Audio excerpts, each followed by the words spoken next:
And as we have different discussions throughout this, we do ask that everybody kind of remains muted just so that there's no background noise and no any kind of feedback, just to make sure that whoever is talking at any point in time can be heard clearly.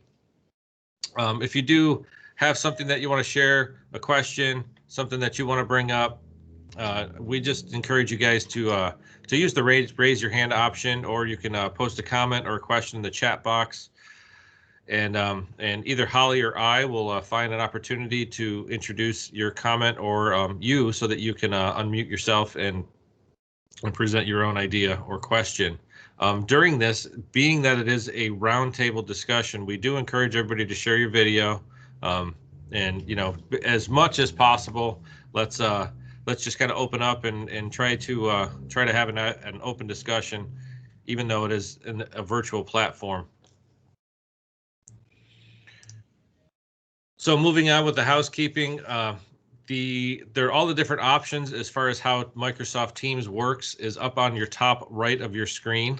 There's several different little icons up there. The first one is if you were to click on the two little people that are next to each other, you'll see a list of all of the participants that are in this the discussion right now. I think we're moving close to 70. The second icon is the chat box, and that'll open up a little window bar where you can type in a comment or a question.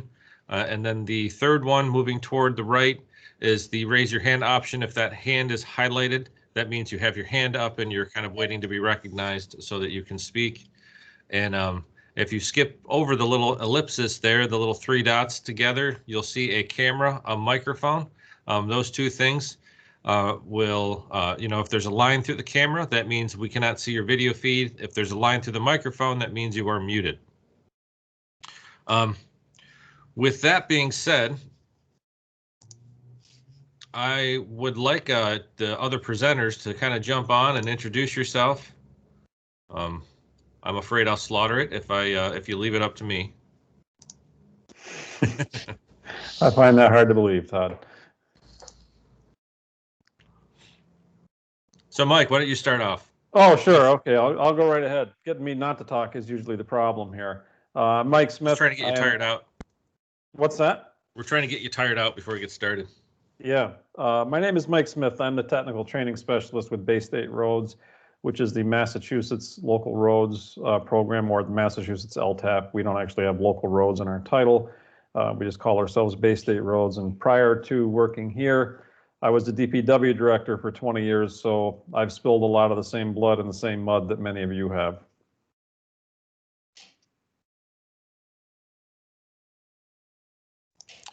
Marilee, if you want to jump in.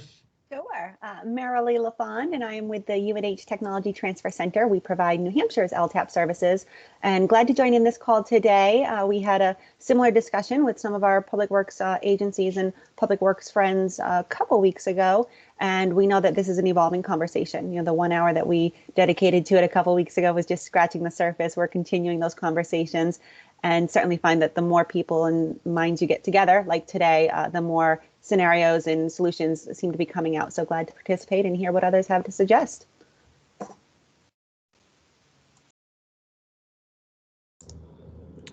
And Matt, if you want to jump in. Sure, I'm Matt Carter. I'm the engineering circuit rider for the Delaware T2 Center, or LTAP Center. And I'm a former public works director in Cecil County, Maryland. And that's about it, I guess.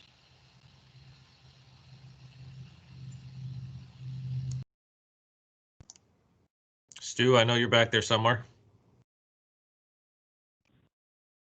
Yeah, I'm here. I'm Stu Johnson. I'm the branch manager at Vermont Local Roads. I also was a road commissioner, we call them here in Vermont, and I was that for 24 years before taking this gig.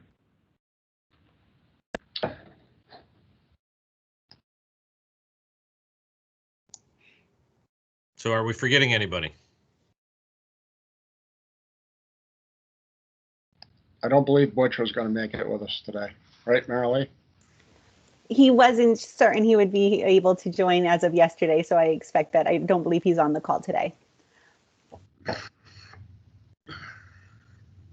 Okay, with that, if we want to move on to our first little bullet point as far as topics of discussion, if anybody wants to, and probably start with Mike again, if you want to just provide an overview of how the COVID-19 is how that's progressing as far as in your state, would be helpful, I think, as far as setting context. Sure. So I guess the one thing that we can all agree on is we've learned that we really don't know anything, or we think we know something, and every day that seems to change. And our state is a perfect example of that. Our governor came out 48 hours ago and said because of a recent uptick in our COVID-19 diagnoses that we're not under mandate, we're under recommendation to take a step backwards. Indoor gatherings have been reduced back to 10 from what I believe was either 25 or 50, and outdoor to 25 from 50 to 100. So that's a concern. As a DPW, former DPW director, when I think about that, it lets me know that what's going to happen when it hits my DPW. So it's a pretty big concern. I know that some DPWs in our state have taken some proactive action against it, trying to think outside the box as to what they're going to do, not to combat it if it gets into the DPW, but to prevent it. Two very different things, and that's something I've spent some time thinking about. Is those are the two most important things from my mind with this disease or this virus is how do I stop from getting into the DPW, and what am I going to do if it does? And I have some more thoughts to share as we go throughout this, but I'll pause there if that answers your first question, Todd. That was excellent, Mike. Thank you. And Marilee? Sure. So like many states, we are starting to see those numbers tick up again, where they had started to pull down and seemed fairly managed. We do know that we're seeing some more community exposures on a daily basis. The numbers are increasing, the reported cases, rather than a couple months ago where those were becoming a little lower. In terms of returning to operations, we are fairly back out there. Restaurants are open. We're still working to have more outdoor dining, and I know that some of our public works departments are thinking about how to make that happen even through the winter months. So that is an area that's continuing to be explored here. But overall, we're very clearly not through COVID here in New Hampshire. So I expect many are dealing with that as well and starting to think about things. Thank you, Marilee. And Matt. Yeah, this issue came to me first, I think actually from Dan Weber at Cecil County Roads Division in Maryland, and he sort of posed a series of these questions to me when we were chatting, and I subsequently started hearing similar lines of questioning from some of my local agencies in Delaware, and and of course for us, I mean, the numbers are up, down, all around, and I think it really just reinforces that this is all very sort of data driven, and it's going to be in a state of flux for some time to come. And the central thing that I think about is when we're in the public works arena, the public is a pretty unforgiving group of folks sometimes. That's the nicest way I can put it, I guess. They're pretty hard on us, and a lot of times that's pretty unfair. But one of the things I talk about when I teach winter maintenance is thinking about the difference between controllable and uncontrollable factors. And while this isn't controllable in one sense, we've now been playing around with this since March, and we've had a lot of time to think about it. And I think if we, any of us found ourselves in a situation this winter where, we had an entire crew down or our agency down because they all had to be in quarantine, and we weren't able to meet all or or even most of our winter maintenance expectations, I think the public would perhaps then understandably, sort of look badly upon us. And so I think the worst thing that we could, enter into this season with is not having thought about this process. I don't think any of us are going to come up with a perfect solution. If we come out of this session with it, that's great. That would be a great outcome.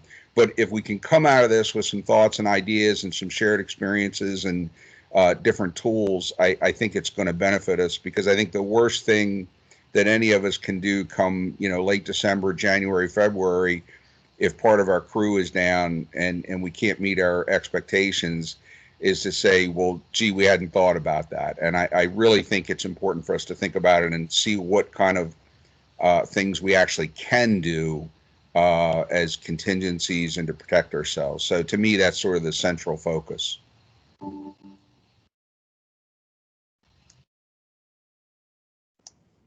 Thank you, Matt. Stu, do you get anything you want to add? Well, I think Matt pretty well covered it, that the few people that I've talked to about this either say they haven't thought about it or they'll deal with it after deer season. So it is something that I don't know as everybody has a grasp as to what this potentially could mean if it gets really bad, not just for public works, but fire and rescue, anybody that, could wipe out a whole department just on the hypothesis that they're sick. So by contact. So I think it's just getting it out there, what needs to be thought about in each individual garage, and then also the communication aspect, making the public aware what's going to happen or could happen.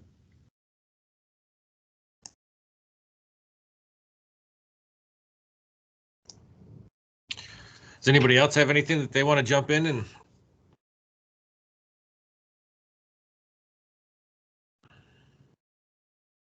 I'm not sure where we are in the process here, Todd, so I don't know if I'm out of school here, but having spoken with some of the other presenters, like Matt said, the perfect solution probably doesn't exist, but any solution you come up with, anything that you do, if it's one thing better than it was yesterday. And I don't think there's any right or wrong. And the outside of the box thinking, if ever there was a time for it, it's now. And I've heard some people say, well, we can't do this or we can't do that. And a lot of the can'ts come down to political or optical. Well, we've never done it, and we don't like to do that because of the way that it looks. I don't think that should matter this year. I think it should really be about how are we going to keep people healthy and continue to do our job. And some of those things that we would normally say no to, I think it's the only option is to say yes to some of them. Just a thought. I'll echo that, Mike, and I think the title of what you've put together here, Todd, is perfect. What if? And starting from that place of what would we do if half the crew wasn't available, and then not taking anything off the table, rather putting all those ideas out there. What could we do to solve that problem if that's what we're up against, and keeping that really open-minded sense of how can we make things that maybe previously didn't work for us this year. Is a good approach that agencies are starting to talk more about that. Historically this wasn't a solution, but if this is our problem and it's evolved, what would we do if? And are there other things that we could do that we didn't in the past, or we didn't think were the best solution in the past? I see Lisa has her hand up if you want to jump in. So good afternoon, everyone. My reason for wanting to join today is not as much for the laborers, but I'm home because I think I have it. So I'm looking for tips on what to do back in the office because there's no one else there that can cover for me.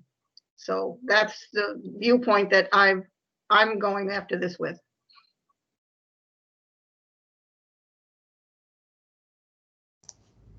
I might speak to that. Go for it. Not that I've had COVID, and I can't, at least I'm very sorry to hear that. For those of you that don't know me or Lisa, her and I know each other. And I'm very sorry that anybody has this, especially, of course, when it's someone it strikes a little closer to home. I've never had COVID, but I personally have had other illnesses that caused me to be out of work for a long period of time. In my case, it was a year. And I wasn't prepared for it. My municipality wasn't prepared for that, for someone at my level, which was director, to be gone for a year the first time it happened. But it taught us a valuable lesson for the DPW, that we should be looking at other members of our community who could step in a temporary role and help manage the day-to-day of the department, even if they're not going to be a hands-on, they don't necessarily have to have a full working knowledge of DPW, but can they take care of a lot of the other background items? Are they managers? If they're, if they have that type of experience, they could get assistance from the crew or other people, but they could handle some of the other things that the crew may not have been thinking about. So we found those people and we created a list, and we had them available because we found more than once to have a supervisory person, pardon, stuttering here a little bit, out of commission for a long period of time. There are jobs that will not get done. Now, a supervisor may not be out plowing snow this winter, but there's going to be about 1,000 other things that supervisor is going to do. And if they're not doing them, somebody has to. So that's how we came to a solution, or at least a partial solution to that problem, was to have temporary people fill in for me.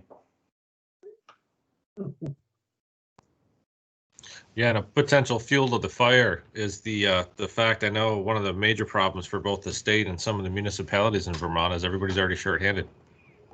And Jan has her hand up. Hi, everyone. I'm the Emergency Management Director for the town of Chittenden, and I also write road grants for the Highway Department.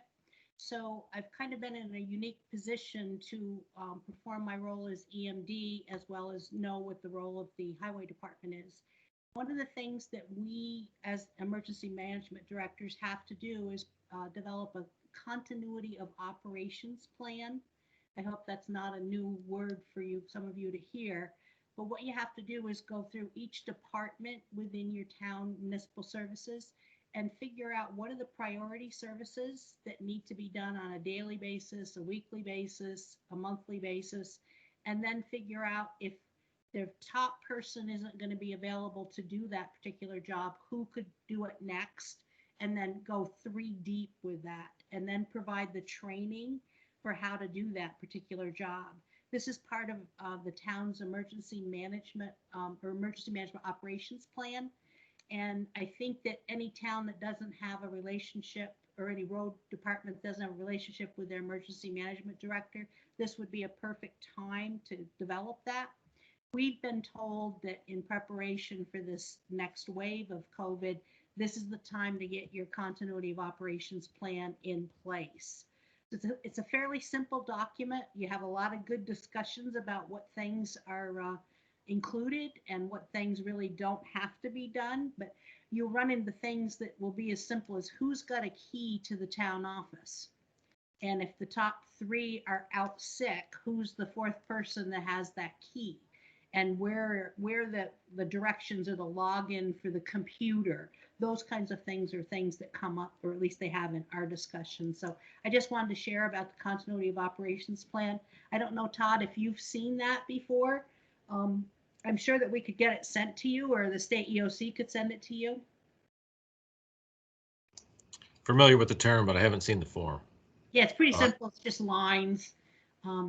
It's a good exercise for all towns to do. That's it. Thanks. Yeah, Dan, I think there's a lot of towns that have been exposed to this, but they've been thinking more in the terms of 1 or 2 guys, or a broke down truck, or something like that, instead of, if somebody walks into the shop and turns up sick and tests positive, anybody that's been in touch is supposed to be, at work. So Right. if they had coffee in the same room with a guy without precautions, technically they all have to go home. So I think the continuity of operations thing is a good and in place in a lot of towns for small things, but I don't know that anybody's thought it through for the big picture, which could put a whole, especially in Vermont here, you know, it isn't a lot to send the whole crew home because there's only 2 of them. Right. But, you know, there are towns that are thinking and it could, you know, send the whole department home. And then what are you going to do? A couple of responses on that, Stu. Sorry, my pager's going off. With the continuity of operations plan, I think that you can include the big picture, that if everyone's out sick, in Rutland County, we've developed a public service mutual aid policy that if the town of Chittenden's crew is out, we can contact our neighboring towns to provide that service. And because of COVID, that would be a reimbursable FEMA activity. So that's a good discussion point for people to be having with their neighbors. The other thing that I don't know how many are aware of, but VLCT developed a model policy for towns for a health and safety plan that you're supposed to develop to put out in procedures what you're going to do if you have a whole bunch of your staff are sick. If you have one person, what's going to happen? That's all laid out in this health and safety plan template. If you haven't seen that, that's a really good resource to help guide in some of those discussions. Hopefully people have seen it.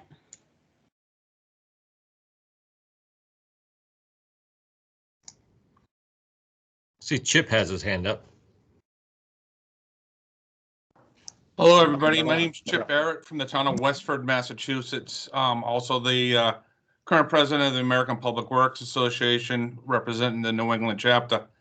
Jan, you took my thunder away. It's never been more important time to have a mutual aid plan in place.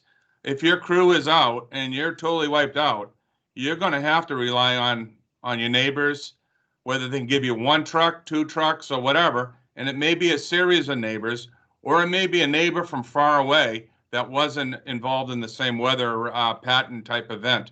Thank you very much. Well, thank you, Chip. And Cameron. Good morning, everyone. My name is Cameron Niedermeyer. I'm from the city of Montpelier.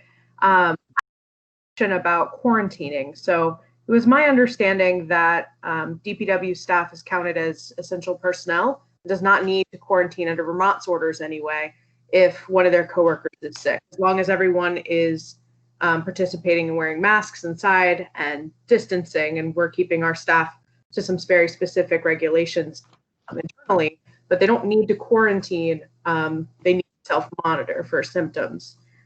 So that requires like taking their temperature at home every day, that kind of thing. Because we understand that they are a essential worker and we can't afford to be wiped out by people staying at home for 14 days. So anyone have any insight on that? Is that not how you're treating your staff? That's how we've been treating it because that's what the state has said to do.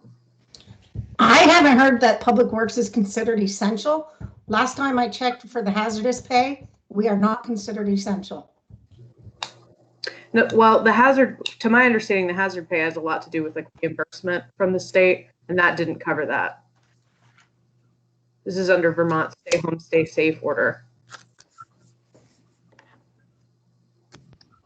So it's not uncommon. We're finding different definitions for the same word for these, different things, and that points to makes the point Todd was making in the beginning, that every state and county, for that matter, has their own protocols involved here. I'm not going to say for sure, Cameron, which way. I'd like to think you were right, but I can't say that for sure. I don't know if anybody else is more up on it than I am.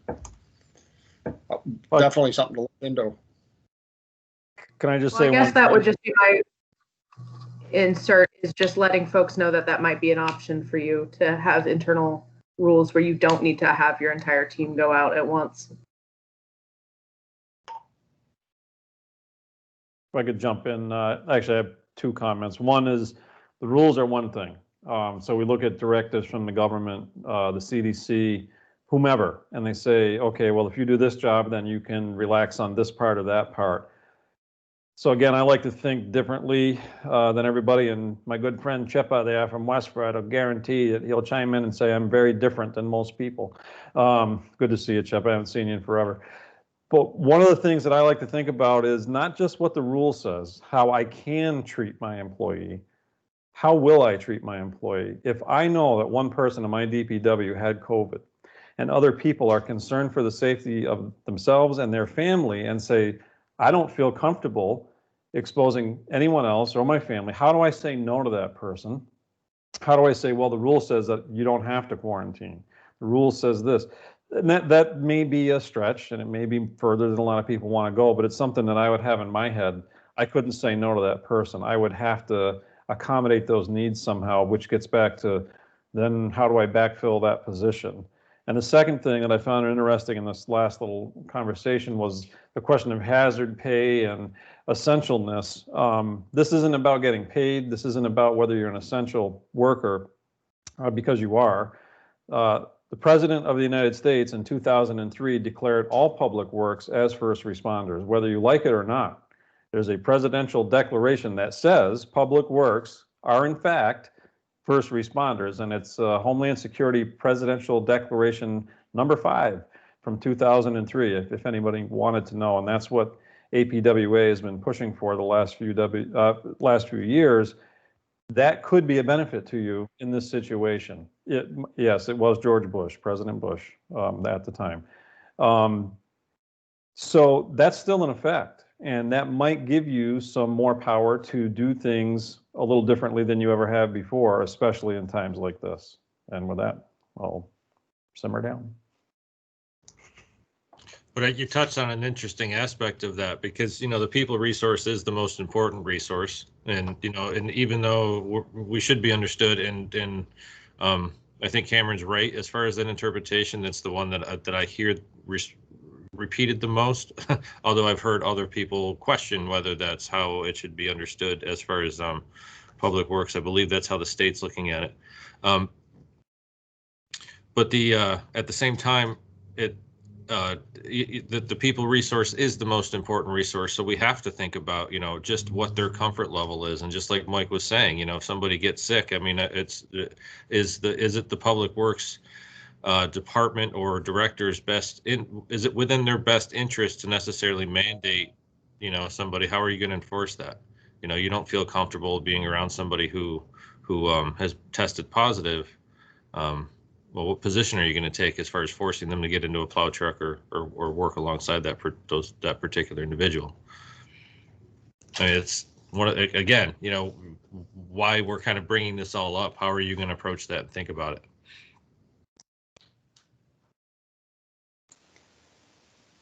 Todd, one thing I'll add is here in New Hampshire, we've seen agencies start thinking about what tasks could lend themselves to quarantining. So I know the idea of office staff came up earlier, and we are seeing some agencies start to document, of course, everything that's happening within an office setting. You can use Zoom or other recordings for things like that if you need to do it quick before you kind of finalize plans. But even, out in the field, is there a way to quarantine somebody with their vehicle? Is there a way to do that safely so that somebody does not have to be in a situation where they're exposed to others that might be under quarantine, and that quarantined individual can continue working? So, certainly any ideas that this group has on that would be welcomed. But here in New Hampshire, those ideas have started to come up.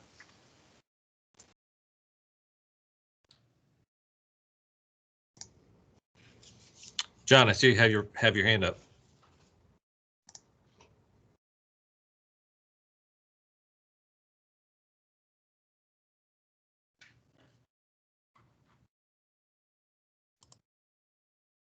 Well, John, I'm going to drop back because I think I skipped over Sarah Tully anyway. So, Sarah. Hi, Sarah Tully from the town of Mendon. I just wanted to share some ideas that our road department is discussing right now. We are a 3-man road crew, but we currently have a vacancy. So we're down to 2 full-timers. So essentially what we have done is we have assigned vehicles to each individual, and they do not cross-contaminate their vehicles. So we feel that we can easily quarantine a person into their vehicle, that they would not be. We've gone beyond the 6-foot distancing to say come in, punch in, and then you guys need to stay away from each other for the most part. So a challenge would be that we have 2 trucks that are CDL required vehicles and 1 truck that does not require a CDL. We, as Jan said, we are part of the Rutland County Mutual Aid for Public Works. That is probably our 3rd in line plan, maybe 4th in line plan to call in. We are looking at temporary employees that we could call that are local construction type contractors that might be willing to come help us for a week or 2 weeks as temporary employees. We are also looking at our local snow plowing contractors and evaluating with them what routes, where their customers are and what roads they might already be on to be able to call them in under contracts, and we'll have those draft contracts set up ahead of time in case we need to call upon them. We would have a rate for their either a rate per hour or a rate per route or a rate per event. I mean, we're still working all of that out. So as Jan was saying, with the continuity of operations plan, having the what if conversations of what if you're just missing an employee because he's going to be out for 7 days, or what if it becomes longer than that? That would be a different scenario under each one of these. We are far from having our plan down, but those are the types of ideas that we're throwing around. And I was looking to see if anybody else had other ideas specifically of how they're going to try to keep their road departments going if they have a shortage of employees.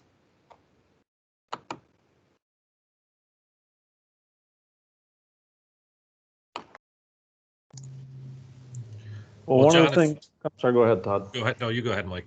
One of the things that happens in other parts of the country, and I'm not saying that it should or shouldn't. Well, actually, I will say I think it should. Some places have union problems with this, but one of the most progressive snow fighting operations that I know of in this country is in the Midwest. And when that director was approached by a mayor and said, you know, we have to do better, it wasn't related to COVID, but it applies here. He said, well, I can't do it without more people. And we always think about, well, the DPW, and you said you have 2 there, and I think it was Mendon, or you have 3, but one of them, you have a vacancy, so you're down to 2, and that's good. At least they can lean on each other, except it's COVID time, and they got to stay too far apart for that. So I'm from a little town in Northwest Massachusetts. I'm not from the big city of Boston, so don't pay attention to the accent. But this person said, I need more people. And the mayor says, how do I get you more people? And he said, every city employee, or in this case, every town employee, could they do something, whatever that something is? They ended up getting every single person that was employed by this city. If they had a CDL, they were offered the opportunity to plow snow, learn how to plow snow, and it took time. It didn't happen overnight.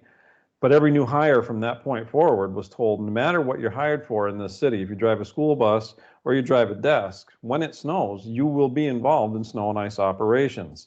If they had a license of any kind and could operate equipment or a snowplow, they were told, if you're not doing your normal job because of a snowstorm, you'll report to work, you'll be paid, and you will be doing something related to snow and ice. And their snow and ice program went through the roof. I mean, it was great. It's just unbelievable that the people that they have. They don't need everyone every time, but when they do, they have them. And I thought it was a pretty interesting idea to tell all of your new hires, regardless of what we hired you for, if you're paid by this city or town, you will be involved in snow and ice in some way, whether it's record keeping or whatever. And it just gives everybody that understanding that, oh my goodness, if there's snowflakes in the air, I guess I better plan on going to work.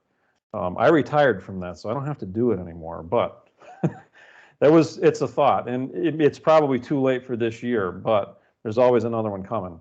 At least we hope. That's the hope.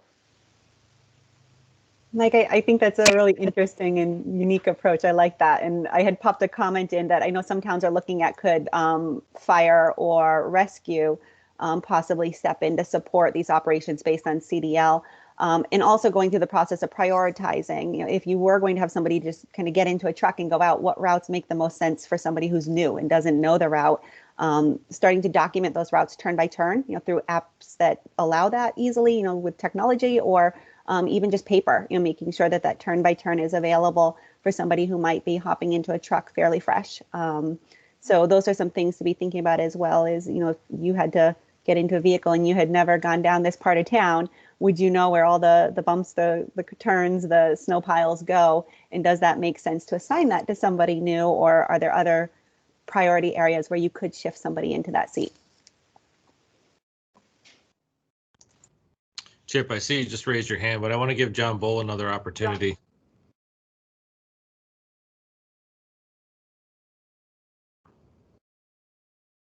John, you there?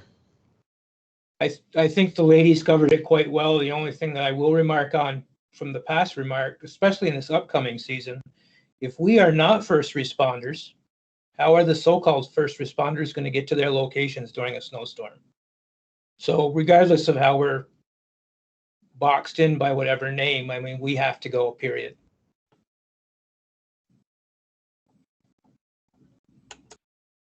Yeah, good point. Chip? Yes, thank you. For several years, I'm going back probably 15 years now, we do exactly that. We've negotiated with our union to allow other departments to supplement routes here in Westford.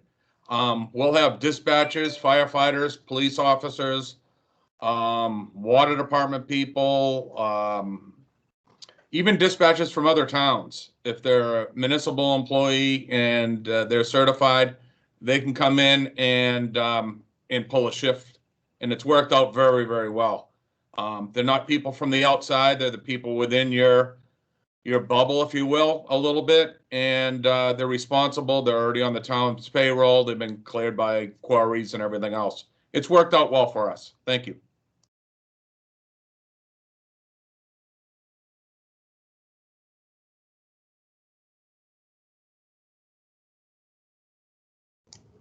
Well, if I could, I would like to kind of drop back to the next thing. We've kind of gone all over the place, and some of those things we plan on kind of focusing on. But just in the thought of trying to protect the workers within your garages from potentially contracting COVID or spreading it, the next kind of topic on the agenda for discussion, are agencies requiring any kind of routine or random testing? Is that something that you're building into your daily protocol or weekly protocol? Interested if that's something anybody's considered.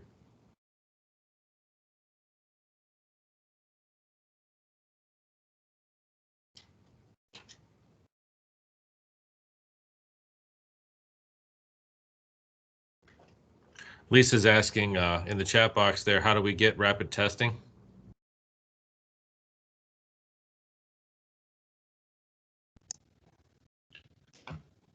So I'll chime in because, like I said at the beginning of this, getting me to talk has never been the issue. It's getting me to shut up. That's the problem. If you have a university or a college near you, near is a relative term. I come from the pucker brush out in Western Mass, so near for me is within an hour. That's where I am today. I'm at the University of Massachusetts, which is an hour from my home. It's a 1 hour drive to get here and to work here. I have to be tested once a week. But I also know that this university is concerned about the surrounding area, and all of the Amherst first responders, which includes Public Works, to my understanding, they have the ability to come here and get tested for free. Your universities and colleges may be doing the same thing. I don't know, but it's something that you could look into. And if they're not, the question would be, why not? If they're doing any testing at all, why wouldn't they extend that to the first responder world this year of all years? That's back to when I first started, or when this first started, of all of those things that we normally would say, oh no, we can't, we didn't, we shouldn't. Why not? It's my favorite question in the world, is why not? We should be right now. So that might be something to consider.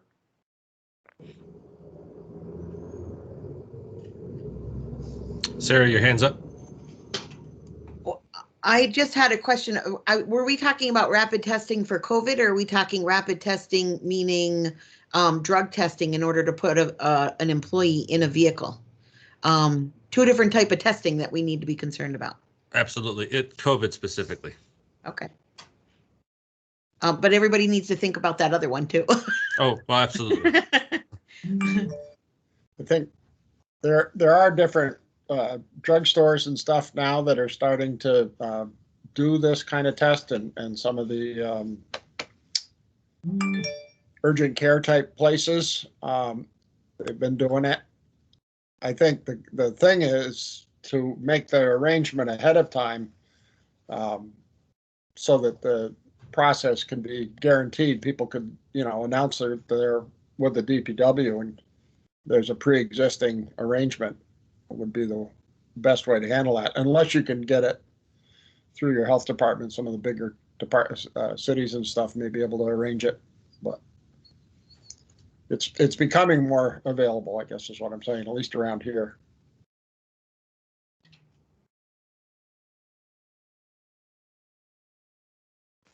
Todd, a bit off topic. I'm going to bounce back, okay, if it's okay, to the idea of public works mutual aid. I see that's still coming up a bit, some conversation there. One thing that we've thought about here in New Hampshire is the potential that although we have a great mutual aid program, if one town is significantly impacted by COVID, odds are surrounding towns might be as well. So that mutual aid might not be the only part of the plan that we really want to dial out, because unlike our typical mutual aid event that comes up, this might be more widespread, where lots of the agencies are dealing with it all at once, and the ability to share those resources might be really limited.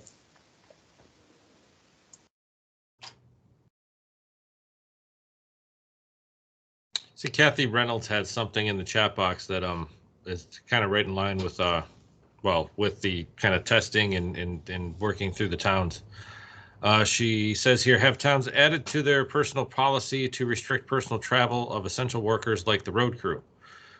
Teachers are all required to sign a pledge not to travel to yellow or red zones to limit exposure.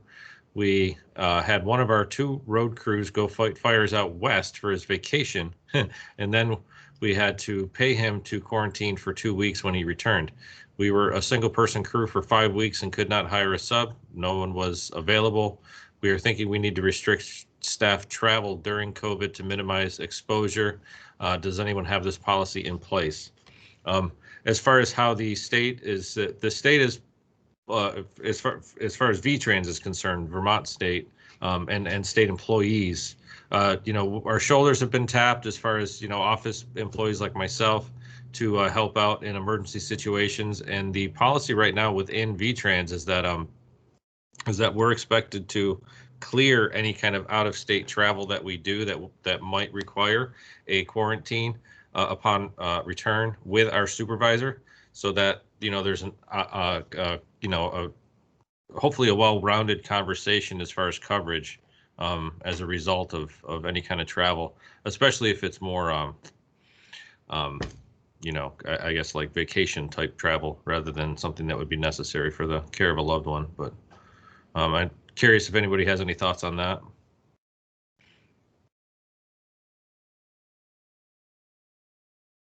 Is anybody having any kind of expectation as far as out-of-state travel that,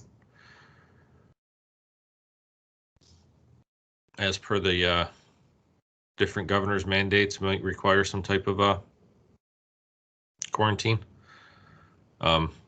Chip, I see Matt had his hand up first. Oh, yeah, I was just picking up on Kathy's comment. I thought I'm glad you grabbed it. It's particularly salient. I think it's those kinds of things that really reinforce that there's a lot of moving parts, and you got to sort of think through all those threads. So I really appreciate her bringing that up.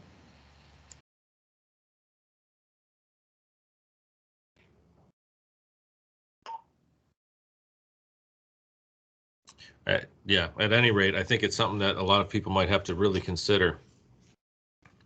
Even if you fall under the whole thing of, we're essential workers, so we don't necessarily have to quarantine, or it doesn't affect the need for us to do our job. It's still something that should be considered. One thing that's somewhat related to that that's come up is the importance of transparency and communication within teams, maintaining the closest communication you can so that team members can hopefully work together on those sort of situations as we get towards the holidays. And that's tough right now with social distancing. How do we continue that weekly team meeting or whatever it might be, but finding a way to make sure those teams are continuing to communicate, what's going on, you're having those open conversations that can hopefully help you within your team even self-manage some of this and prepare for it. That's good. I see Lisa commented that she got that memo today as far as getting permission for any type of out-of-state travel. Obviously, there's situations that I know I've had in, since March in my own life where something happened in a family member, so I had to go to a county that was red. You work through that and you find a way to support one another. Because again, the people resource is the most important.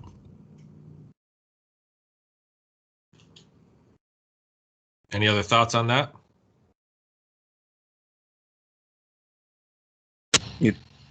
Todd, this is Matt. There's again, so many elements to this, but one of them is and this gets into a little bit of a touchy area because there are privacy concerns associated with this that, I think, even beyond whatever rules we have in our organization, we should always be sensitive to.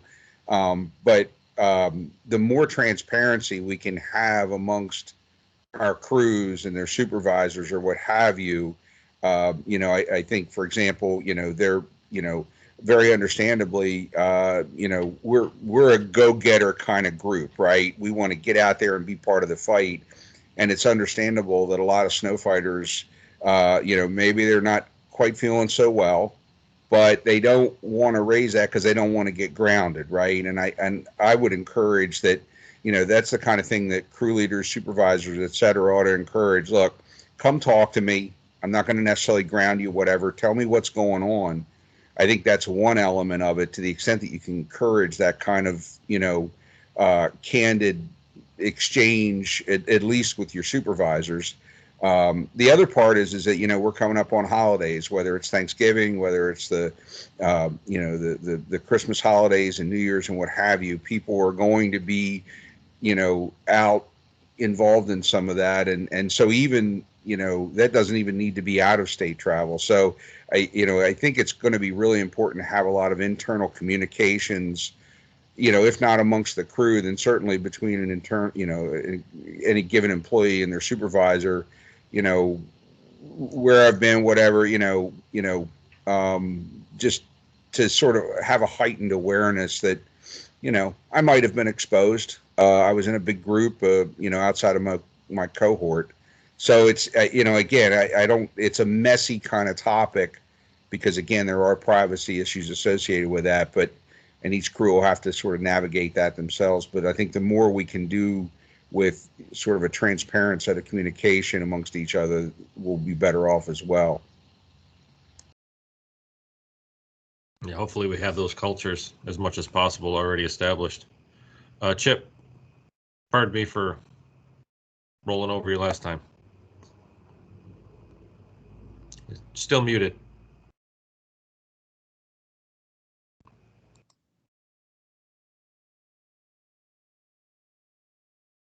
No, you're muted again. There you go. Can you hear me now? Yes. Excellent. Two things I just wanted to touch on real quick. The out-of-state travel, here in Westford, our town manager and our human resource department has put together a multi-page list of what you can do and can't do as a town employee. That's very helpful in deciding what you can do and what you can't do. The second thing is, in Westford, we are considered essential employees, and the town has set up a mechanism where any essential employee feels as though they want to be tested, they can go down and be tested at no charge on the town, and it's very private. These are things, if you have those type of resources, that if you can get access to them, will help you keep things safer. Thank you.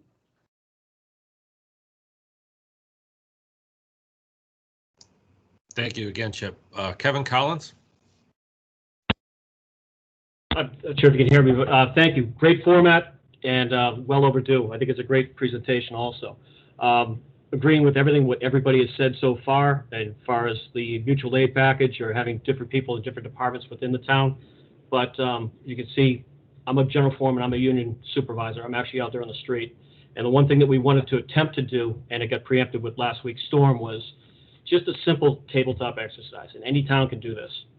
Just lay out your whole map, get your whole team together, get them socially distanced as far as just the foreman for our 8 different areas, and then just randomly take 40% of their workforce out if it's a minor hit. If your department gets a minor hit and you lost half your crew, they need to be able to think outside the box on something like this, where they're going to have to deliver like a level of service for their main roads, their secondaries, what they can do.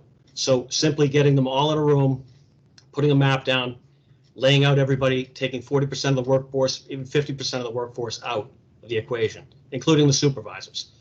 Get them to actually train on doing this so it's familiar in their head. So if they do get hit with this in January or February, whenever this does spike, at least they've done it on a tabletop exercise and they can identify their specific areas of what needs to get treated.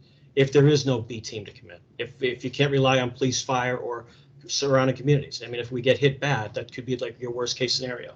We have to be able to still move and provide the essential services that we can.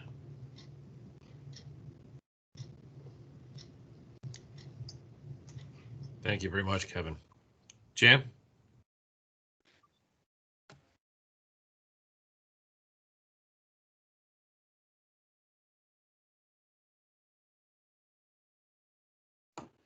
Jen, you're on mute. Oh, sorry. Nope, You hear me no now? problem.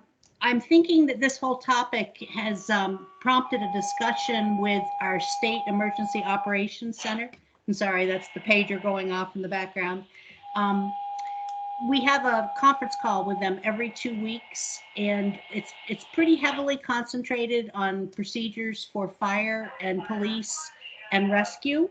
But we haven't included Public Works in this. And I think that maybe that's a missing link that we actually need to put in there, because I think a lot of the, like the testing, the precautions, those kinds of things, sorry, are covered for fire, police, rescue, but we haven't included highway.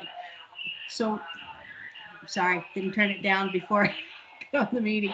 But I think next, tomorrow, actually, we have our next call. It's at 2 o'clock. All municipalities get invitations to attend that. And I think I will be sending some questions up to them because they like to respond to questions and ask them if we can really address public works departments within the same scheme as fire, police, and rescue. Jan, Holly's been in touch with Brittany up there, and they've been well aware of it. And we are communicating with them. I don't know if there'll be anything done by tomorrow, but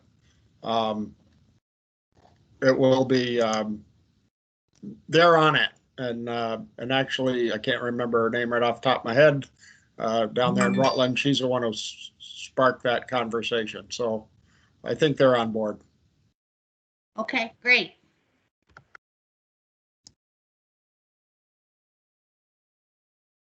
Hey, Stu, this is Stephanie Burke at the Rutland Regional Planning Commission. Her name's Stephanie Burke. Yeah, that would be me. Hi, Stu. How are you doing? I'm good. Yeah, when I saw the announcement for this webinar come out, I forwarded it to our VEM regional coordinator and said, wow, this looks like a really great idea. Is VEM doing anything similar? So yeah, I'm happy to see that it's maybe sparked some collaborative efforts. Yeah, and it may be something other states or depending on the governmental situation, they might want to look into it, or maybe they already have. Might be some examples out there we could get a hold of.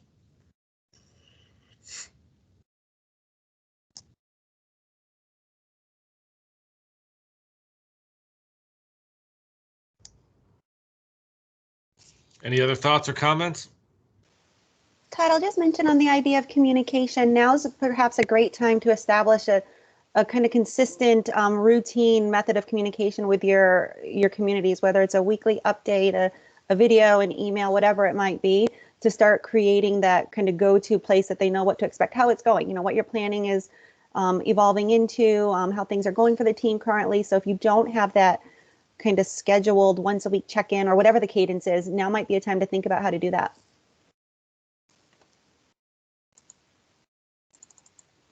Yeah, maybe even a little short video blast or on the Facebook page or something like that. Just a note from the director, whatever it might be. Yeah.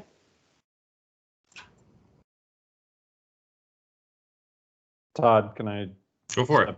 So I've been trying to keep up with the chat too, and I know there's been some folks asking Chip for his documents, and he said he could email them to me, which is perfectly fine with me. I know that it's, as a presenter doing this on a regular basis, it's really tough to keep up with all the, can you send me that? Can you send me that? So I put my email in the chat, mdsmith@umass.edu. Anything that I can share with you, feel free to email me. If you ask me in the chat or you text me and say, hey, can you send this to me? I'm going to forget. I'll tell you that, right? And there's 72 people on this call. I'm going to forget. Chip might forget too, but if Chip sends those documents to me and you email me, I'd be happy to share them with you at any time. It's a lot easier when you email me and say, hey, do you have this? Because I can reply to your email and then I don't mistype it either. Because when you have one of those really long last names like John Akahakalaka, it gets tough to type all that into the email address.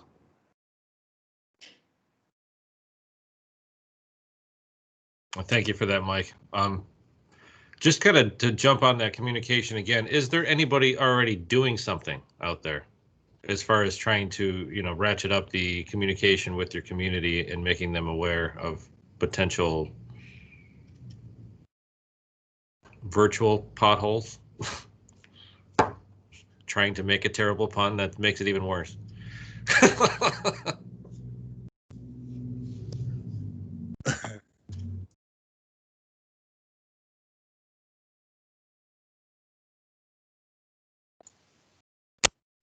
Well, Todd, this is Matt. I would just say on that topic, I think, when I teach winter maintenance and I talk about some of those outreach methods, and I think about the whole toolkit, whether it's social media, showing up at Rotary Club meetings, whatever's available in your community, right? Some of the pushback I get is, well, not everybody's on Facebook, or not everybody's on Twitter, or not everybody, is going to be at that meeting or whatever. And I, again, I think going back to some of the things we've all commented on is, just because we don't have a perfect solution doesn't mean we shouldn't try. And I think, with managing community expectations, more so than ever because of this topic, we ought to be using all those tools in the toolkit, or as many as available to us.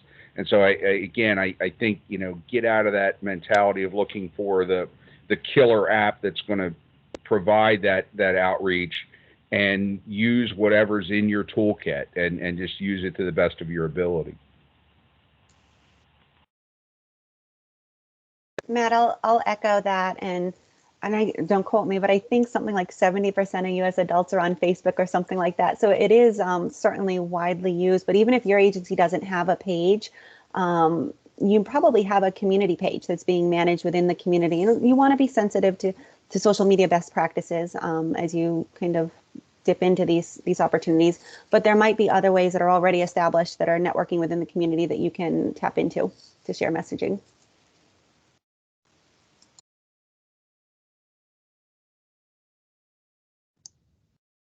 Yeah, up here in Vermont, a lot of towns have their own town website, and I don't know that the Public Works is often involved in utilizing them, and hopefully we can spark them into doing some of that. We've been talking about it a lot here in New Hampshire, so happy if anyone's looking to get into more of that. We've got some resources and recordings and things that we can share with you to help with that. And just feel free to reach out if anybody's trying to get that started, that initiative for their town. Front Porch Forum is really popular in our area as well. Sarah, you have your hand up? It was the Front Porch Forum that I was going to mention too. So we found that either the Facebook page or Front Porch Forum are a good way to reach people. When you make a comment just on your website, you know, your public actually has to go to your website in order to see that, where Front Porch Forum will be an email in their inbox, or Facebook might be a notification on their Facebook page. So those other two tools, if you can get a lot of people following your page, might be more immediate attention. The other thing that I'd like to suggest, either through Vermont Emergency Management or through this for the state of Vermont, is to get the governor and emergency management start talking about winter operations and getting it out to the public, press releases to our media that expectations might be different this year, and to really start encouraging people to get their snow tires on and get them on early. Because as we know, people,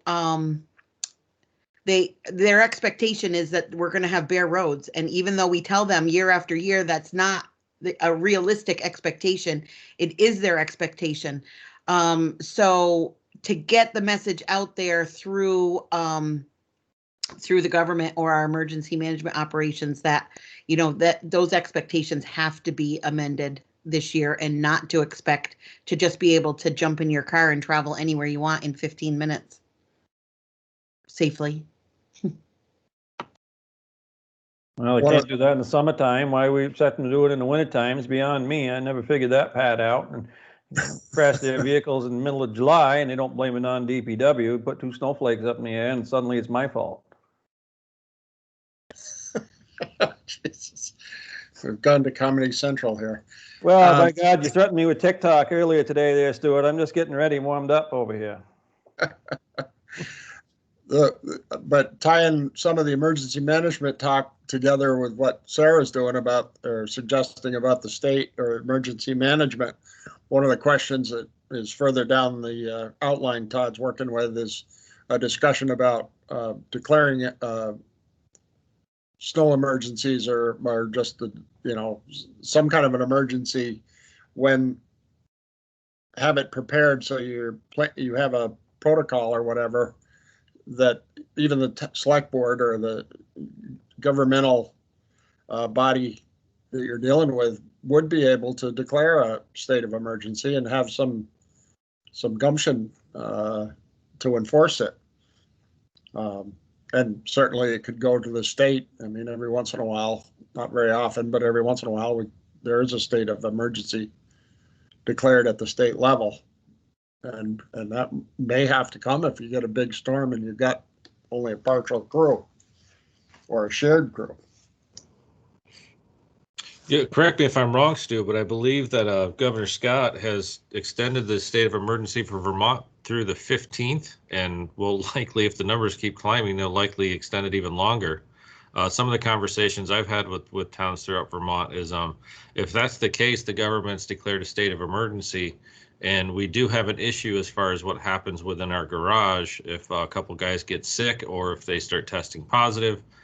Why can't we start pulling the farm boys off that don't have CDLs but are probably more capable than most of us in operating some of that equipment because they were born in one, you know?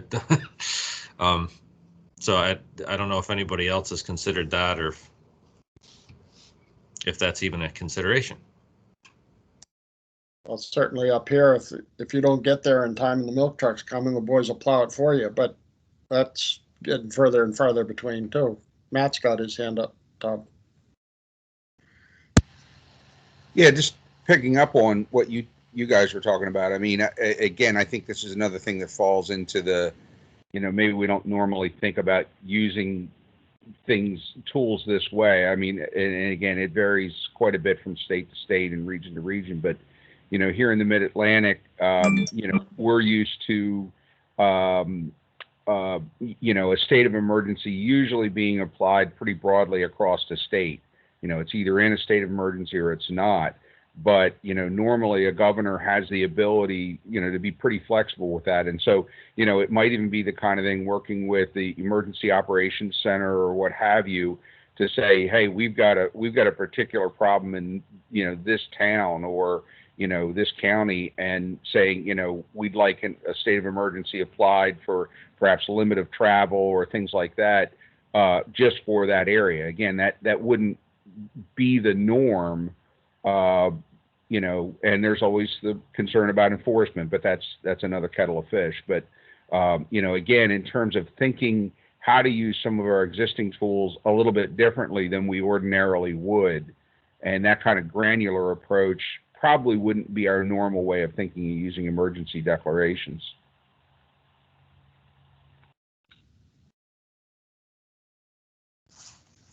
I know that there was a time we had a bad storm, and just one, John Bull will remember this, but we had a storm that was just coming off the lake, and we requested an emergency declaration for our area, and we just couldn't make it happen because there wasn't a protocol for it at that time. I don't know if that's changed or not, but the point being that preparation and talking about it ahead of time is, and Todd's point that, you know, in Vermont, and obviously we've had some pretty good success up here with limiting COVID spread, but I don't, if they've been talking in our realm, we haven't heard about it, nor have we been involved in it. So that talk may have to happen.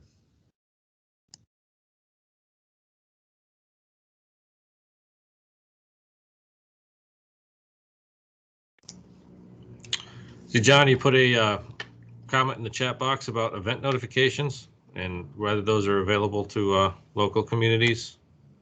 I'm not entirely sure what you're referring to. We've been receiving texts when there's a accident or there's a road closure in some of the cities. And I just don't know if that's available to all our communities or if it's a state-run issue, or maybe someone in emergency management knows this answer to this question. Thinking the idea that we could have the availability if we're a man down, or some of those storms that Stu talks about when we know we're going to lose 2 or 3 roads, if we can have that same notification available for us so we can say, hey, this road's closed for the next 5 hours because of conditions. Yeah, Holly put in the chat as a response, Vermont Alert.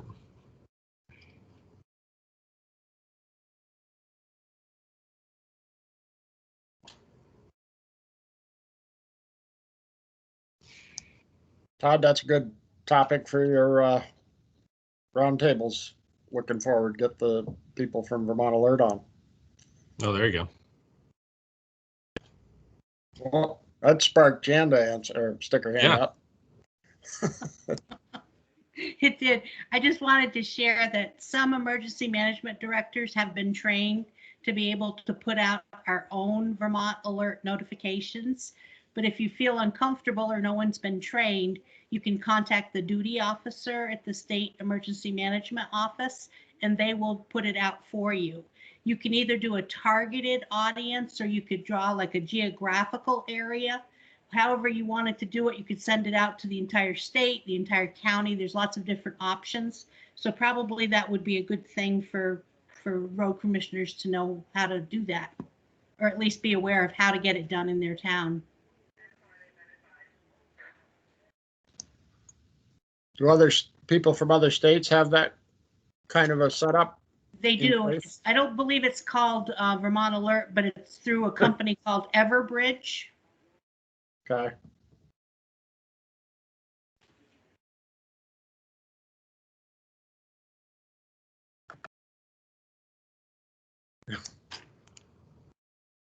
So there's 2 comments in the chat box that I want to refer to, but and Jason's I'll get to later, but right there I have Christine is asking how would we make arrangements for Vermont Alert to participate. Basically, how would she go about getting those notifications? If anybody wants to jump in there. I can tell you that all a town would need to do is contact the duty officer at emergency management. There's an actual Vermont Alert coordinator that could then work with an individual town to figure out a system that you do it yourself, or a way that it would be set up so that someone could contact the duty officer and they would generate the Vermont alert for you. Hey, Jan, this is Stephanie Berg at the Rutland Regional Planning Commission. Do you want to touch on who actually receives the Vermont alerts when they're issued? Because it's not like it goes out to everybody, like a, you know what I mean? So most times, in order to, when you issue the alerts, they only go to people who have registered to receive them. That's correct. Vermont Alert has brochures that are available for you to hand out to the public to get people to sign up for a Vermont Alert account. Once you've got your account, you then can designate, like maybe you want information about your home in Chittenden and your camp on Lake Bomazine, or your mother's house in Wallingford. You can designate that information, and then anything that is appropriate to those areas you would receive notification on. For consolidated communication customers, they're automatically enrolled in Vermont Alert. Comcast, not so much. The last I knew, they had not offered up their database to be converted automatically. So that's a target audience through Comcast. Yes, and somebody just chatted. Ian Kilburn at Vermont Emergency Management is the person who would do the training. Mm-hmm. And other states or other areas, states in particular, if they have the same kind of setup, I would think that this would be a great thing to promote both the use of in the public sector and for the citizens, community people to get that because of this situation. Mm-hmm. Promote that with your social media or whatever. We have used it for road closures, like a tree across the road. We've sent out saying the road was closed, or for us, the big one is we have a reservoir in town, and that would be one of our early warnings to be able to send out a message right away to anyone. You can designate an area, and it will capture anyone who has a cell phone within that area. So if you had hikers or campers or something in that spot that weren't signed up for Vermont Alert, they would also receive the notification. Sarah, you have your hand up. I'm going to switch gears just a little bit here and ask, I think that when we're dealing with a shortage of employees and qualified employees that might be skilled laborers that can drive either plow trucks or CDL required vehicles, that there's a pocket of skilled workforce that are currently on unemployment that usually work on seasonal jobs in the summer. And the way that unemployment is paying extra for being on unemployment right now, it does not encourage any of those employees to jump into the workforce. So I'm just wondering if there's a way we can talk at the state level to tap into those skilled laborers without jeopardizing that they would be able to come out and help us as the shortage exists and not jeopardize their unemployment benefits. They'd have to be willing to volunteer. Well, but the unemployment has to be willing to continue to pay them even though they just come to work for us for a week. So it is an exemption that would be required at the state level.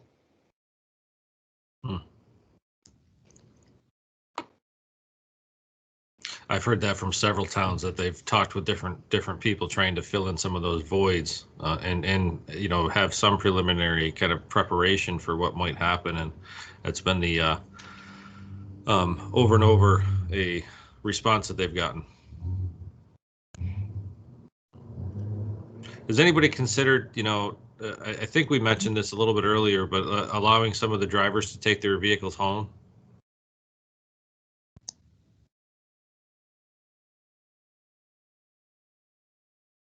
My goodness, I hope so. Mike and I agree on this. And I agree that we both did this back in our day. It's not a big deal to us, but a lot of towns just, we thought this would spark all kinds of communication here this afternoon because it is a touchy subject for some. Well, it is, and the optics again are that this DPW employee has a town-owned or municipally owned vehicle. They brought it home. My goodness, they plowed their driveway. What a crime against humanity. The crime against humanity is allowing that. This operator's been awake 20, 30, 40 hours, keeping the roads open. They're not plowing driveways for money. They're not working for hire all around town. They went home to a wall of snow at the end of their driveway that the rest of us spent 3 hours removing because we weren't out plowing. They're only going to get a 4-hour nap in a time when any compromisation to your immune system makes you even more susceptible to catch a virus that is incredibly contagious. And instead of getting to sleep for 4 hours, you snowblowed for 2 hours just to walk into your house, collapse on the couch, get up and go do it all over again. I love this argument. I love having it with taxpayers, boards of selectmen, mayors, or anybody else who thinks that allowing a DPW employee to do this is bad optics. I think it shows a commitment on the town, the DPW. It shows a commitment to protect their people, to treat them right, to get them home, get them some rest, which they definitely need, and bring them back to work with some rest. Let them take the truck home. Let them plow their own driveway with it so that they can go in and get some sleep and come back. There's a limit, certainly. This state, our ethics commission in Mass, says you cannot do this. It is against the ethics laws in Massachusetts to allow it. My town said, we don't care. We said, we're going to do it anyway, and we did. And my board of selectmen was on board with this.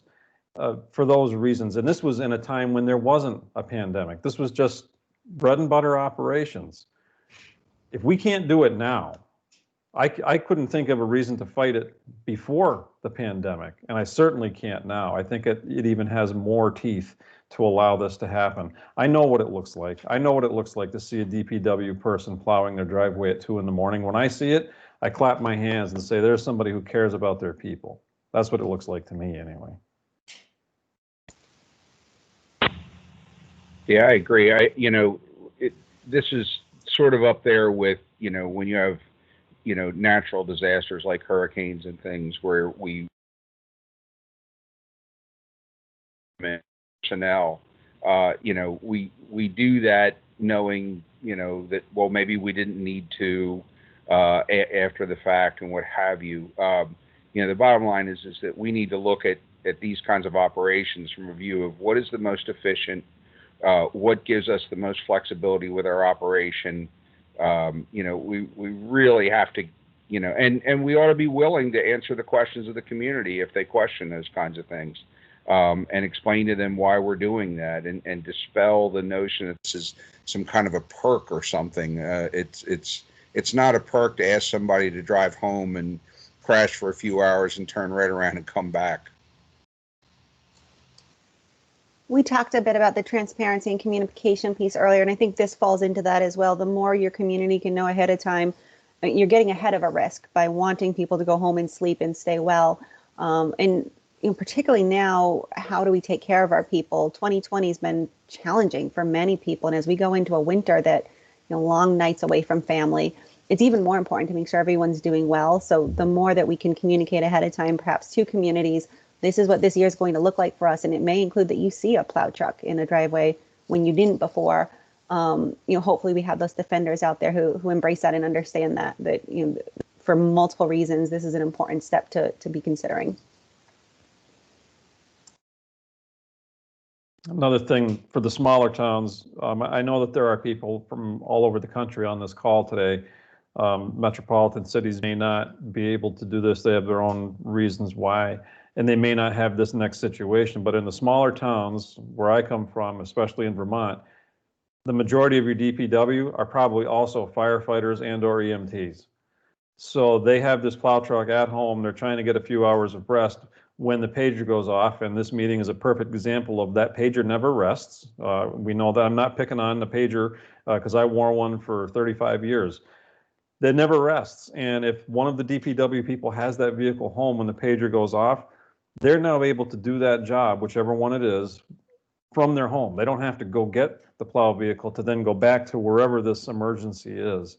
They're responding that much faster. So it just is another argument that you might use to support your position if you take it.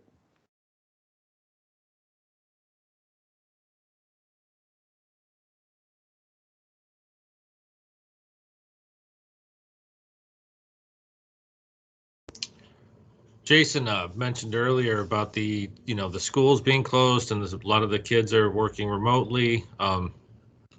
So has there been any consideration of kind of reworking plow routes with different potential priorities as far as which ones need to get done first, and what times maybe you're calling the guys out, things like that?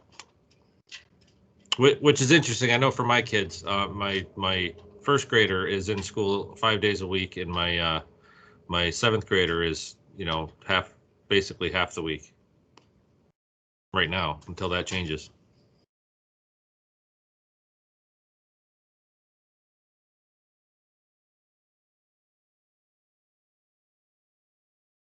No thought on different priorities?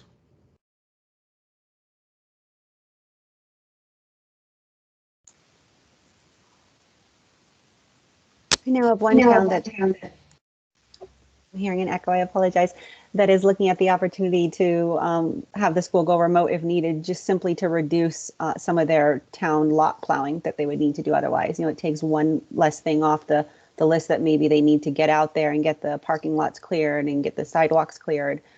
So being able to pull that if they're impacted would help their resources.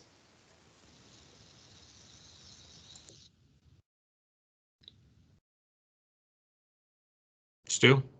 Well, I was just going to say that different, the departments are usually, prepared to be flexible, whether it's a school bus stuck or a fire scene or an accident scene where it disrupts their plow route and whatnot. So they have to be fairly flexible.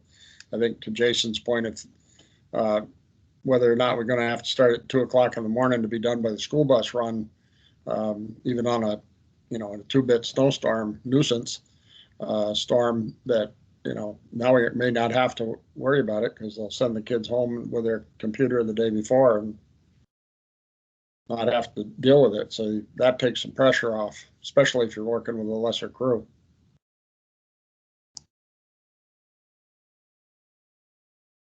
Mike or Matt, I thought that you saw that you were trying to, or you had something that you wanted to add. No, I'm good. Thanks.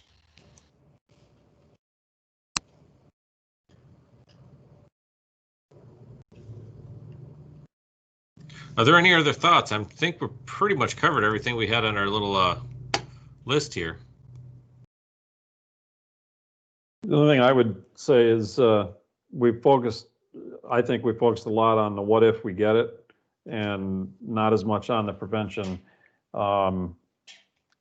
So I don't want to take everybody's time up. I realize everyone's busy and some people have dropped out, but the preventing this from happening in your DPW makes all this other stuff not so necessary.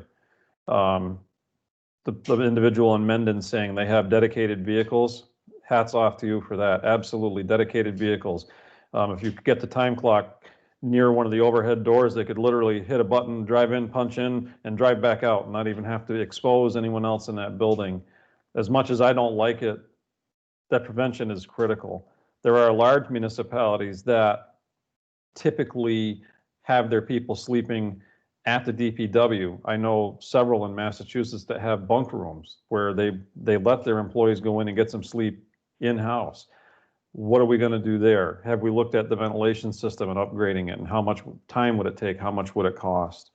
One municipality in this state shared a document with me. They're looking at renting bunk trailers. It's a 35-foot long trailer.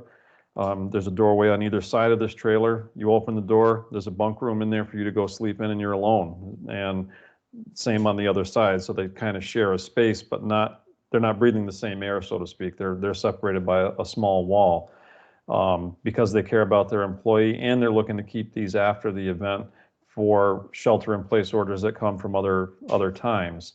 You know, things like that. Matt Carter asked the question in his original email, what about something as simple as hanging a barrier between birthing areas or sleeping areas, anything like that? And back to what we said when this first started, anything you do is better than doing nothing. Failure to plan is planning to fail. And if we don't think about the prevention, we're going to get it. I mean, it's going to happen. We have to really look at that. I don't like wearing a mask. Believe me, I hate it as much as anybody, but I do. I wear it when I have to. Thankfully, I'm alone in this little cubicle I'm in today, and I don't have to. But to walk out that door behind me and walk out to my truck, I have to put my mask on, and I will, because it protects other people. It's not a protection for me, it's protecting somebody else. And the idea that, well, because I'm a first responder, I don't have to. Okay, maybe that's what the law says. I know how old I am, and I know how old my father is, and he's still with us. If I didn't protect other people and or expect that from other people, because I'm a first responder, and I sit at that break room table 12 feet away from my fellow employee who was exposed and maybe didn't share that information, and I become asymptomatic, don't know that I have it, and then I get just a little bit too close to my elderly father, how am I going to feel about that? Not very well. So why wouldn't I take that mask and put it on and have my glasses fog up, and man, I can't see anything, and I don't like this thing, and it hurts my big ears and scratches the back of my bald-headed neck and everything. I don't care. I really don't care. It's uncomfortable. Yeah, so is COVID. If you don't believe it, ask somebody that has it. So do what we can to stop it so that it doesn't get into the DPW. That's the end of my rant, Todd. I'm sorry.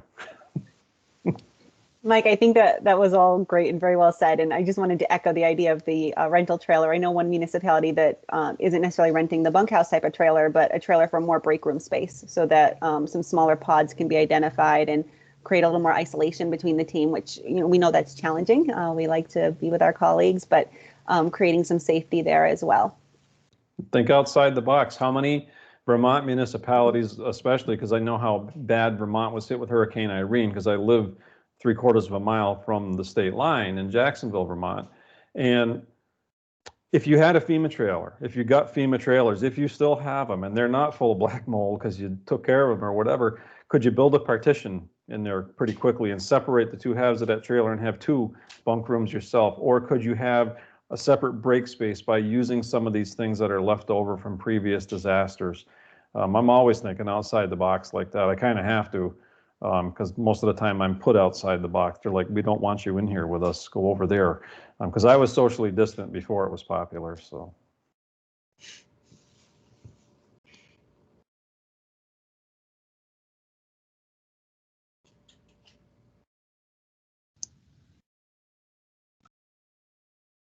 I think one of the things, well, I'm just saying that I don't think one of the things that came up here, but it certainly did in our preparation for this program, is the fact that, you know, as we're entering flu and cold season anyways, you know, back to the testing thing, it's historically, you know, most of the plow guys are going to show up if they don't feel good with a flu or not, and go about their business and then go home. Technically, you know, if they're showing symptoms of a cold or, you know, until it's proven otherwise, they aren't supposed to be in the building or in the truck or anywhere else. So that was one of the points that came up in the trying to get some kind of rapid testing arrangement in place. Thank you for that, Stu, because that goes back to the, you know, we're first responders, so, you know, we're kind of exempt from some of the quarantine things as long as we're asymptomatic. And that's, I believe, the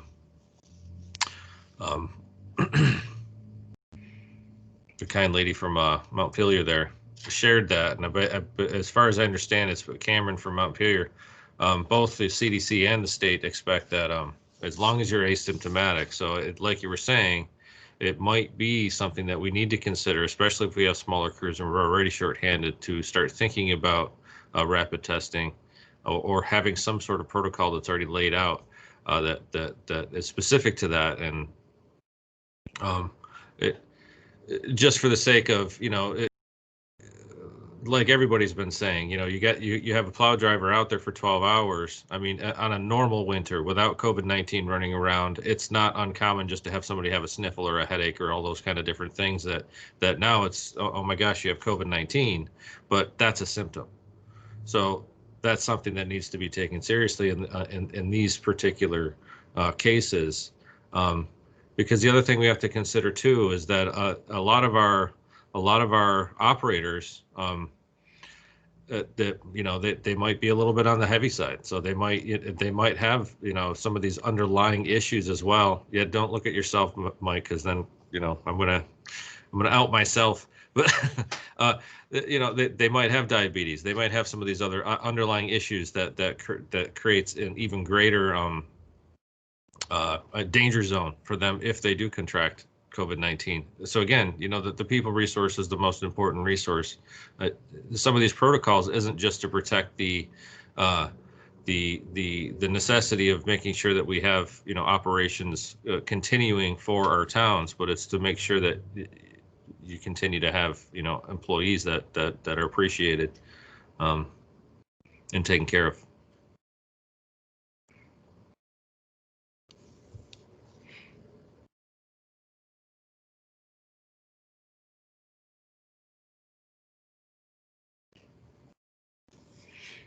Anybody else?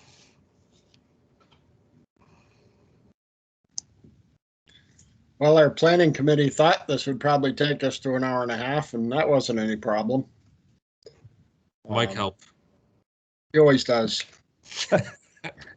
Yeah, like I said, trying to get me to stop talking is usually the problem. Yeah. Well, but anybody else with a closing thought on this, or something we should pursue further? I think this will be, it is recorded, and I think we will make arrangements for it to be put on one of the Google NLTAPA Google groups, or Matt's going to take charge of that. So it will be available eventually, and we'll be advertising that when that happens. Stu and Todd, if I can just put out there, New Hampshire has another similar discussion, part 2 of our original one, coming up, I think, next week. And I know there are some other conversations like this planned as well within the industry. So as folks are moving through their planning and consideration process, continue to network, continue to talk with others, continue to share ideas. Join in calls like this one when you can, because I think the planning will continue to evolve, and we'll find more holes to poke into planning and things to think about. So, I would encourage, just from what we saw in New Hampshire, if you can keep this conversation going, do so. Yeah, if anything, hopefully we got everybody at least, starting to think about some of the stuff that, maybe we haven't. Chip, you have your hand up. Yes, American Public Works is also going to be doing a one with all the states and all the DOTs from the states. It's going to be in a couple weeks. If you go to the New England chapter of the American Public Works Association, any APWA, you can look where to sign up to be involved in that. It's going to be with the directors from all the transportation heads from each of the states in New England.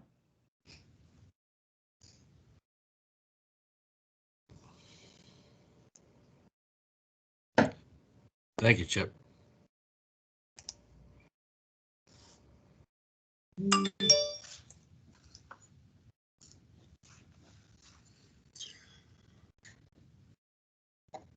Well, anything else?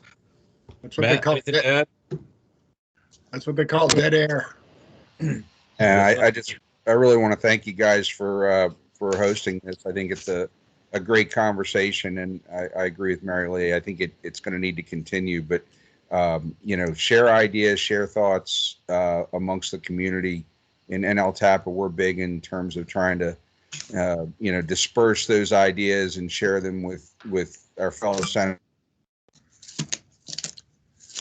way sheet. There's a lot of expertise, a lot of good thinking out there, including with our partners like APWA. So, you know, just thanks so much for putting this together today.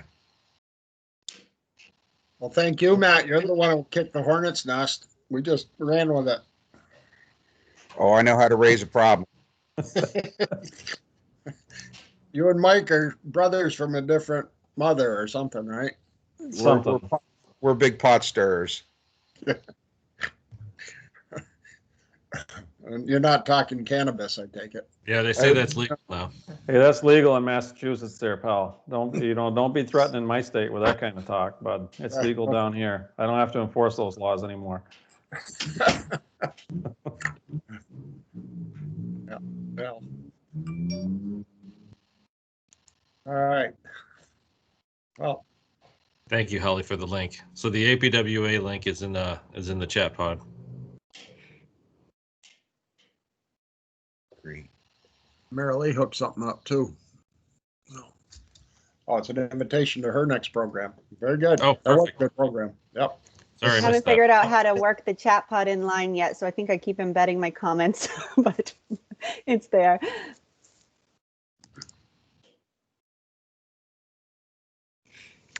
All right. All right. Well, if that's it, I really appreciate everybody taking the time away from watching the red and blue map change colors and wringing your hands over that.